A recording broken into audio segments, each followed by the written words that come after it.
চতুর্থ শ্রেণীর কর্মচারী নেতা আশিকুর রহমান নয়ন ও তার বাহিনীর দাপটে অতিষ্ঠ রংপুর মেডিকেলের কর্মকর্তারা।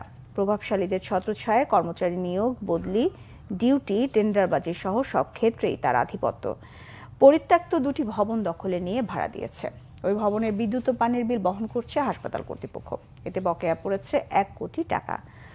রংপুর মেডিকেল নিয়ে জুয়েল আহমেদের ৩ পর্বের রিপোর্টের আজ থাকছে প্রথম পর্ব।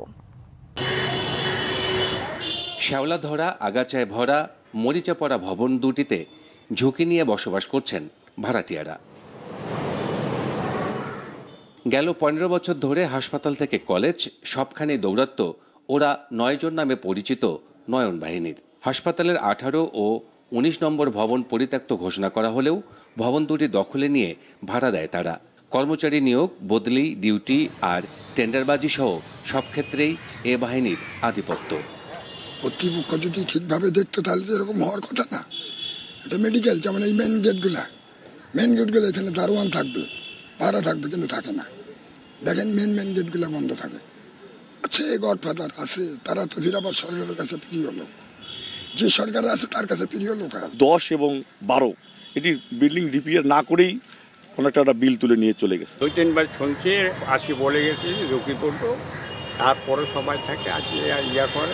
এমনটা না বলি, জেনার তত্ত্বাবধানে আসি, ওনাকে দেওয়া একটা নির্দিষ্ট পরিমাণ ভাড়াই। দখল করা ভবনে অবাধে চলে হিটার ও এসির ব্যবহার। বিল দিতে হয় হাসপাতাল কর্তৃপক্ষকে। গেল জুনে 1 মাসের বিল আসে 47 লাখ টাকা। এখানে একটা হিউজ কনজাম্পশন হচ্ছে, কারণ এখানে প্রায় 32টা ফ্যামিলি থাকে। 32টা ফ্যামিলি তো আপনারা 32টা ফ্যামিলি অনেক এখানে কনজিউম হচ্ছে, আপনার পানি কনজিউম হচ্ছে, বিদ্যুৎ কনজিউম হচ্ছে, যার ফলে এখানকার যেটা মান্থলি যেটা খরচ তার চেয়ে অনেক বেশি তাদেরকে বিয়ার করতে হচ্ছে। এবং সরকারের এখানে ঊর্ধ্বতন কর্তৃপক্ষ থেকে এখানে নির্দেশ দিয়েছে যে কোনো অবৈধ যদি কোনো লাইন থাকে বা থাকে সেটা যেন কাট আপ করা হয়। হাসপাতাল কর্তৃপক্ষ জানিয়েছে ভবনে বসবাসকারীদের উচ্ছেদের নোটিশ দেওয়া হয়েছে। 18-19 নম্বর কোয়ার্টার কিন্তু এটা পরিত্যক্ত ঘোষণা আছে। তো তবে যেহেতু পরিত্যক্ত ভবন, এখানে বসবাস করা ঝুঁকিপূর্ণ এবং আগামী 15 দিনের মধ্যে এটা অবশ্যই খালি করে দিবেন, না হলে আমরা প্রয়োজনীয় প্রশাসনিক ব্যবস্থা নেব, আইনগত ব্যবস্থা নেব।